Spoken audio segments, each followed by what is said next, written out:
I got introduced into sleep medicine and into sleep dentistry through my training in orthodontics and TMJ, or joint dysfunction.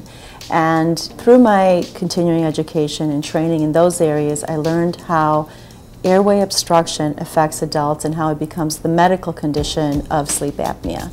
Sleep apnea is the actual obstruction of the airway while you're sleeping, and it's total blockage. Most people need to have what's called a CPAP machine, which is actually a mask that forces air into your airway so that you can't collapse it.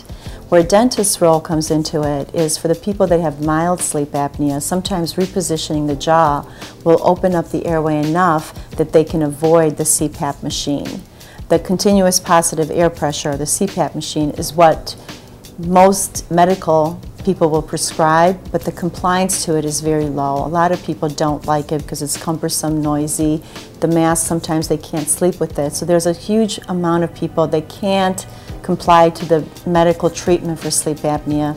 So the dental treatment with the appliance is an alternative to help those patients and to help them get the air that they need while they're sleeping so they don't develop high blood pressure and heart disease and have strokes and even heart attacks while they're sleeping.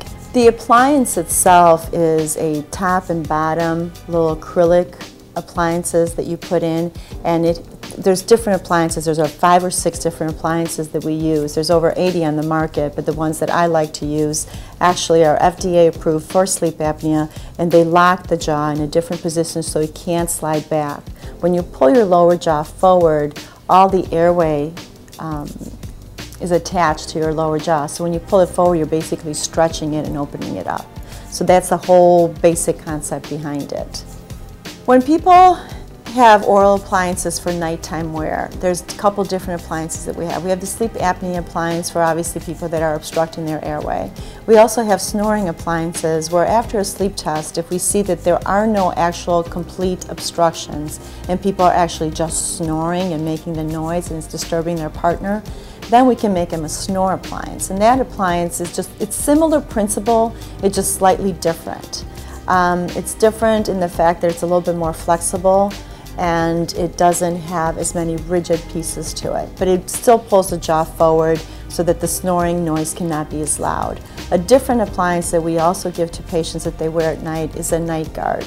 And the night guard is usually given to patients when we see that they're either clenching their teeth or they're grinding their teeth at night. And grinding is bruxing your teeth. And what you do is you actually lock your teeth together. And when your teeth get interdigitated and then you try and move them back and forth, the teeth flex a little bit and you end up damaging the tooth or wearing it down. And it's just a good idea to wear a grinding appliance because we can't get the brain to stop you from clenching and grinding, but we can do something to protect you from damaging the teeth while you're doing that process in your sleep.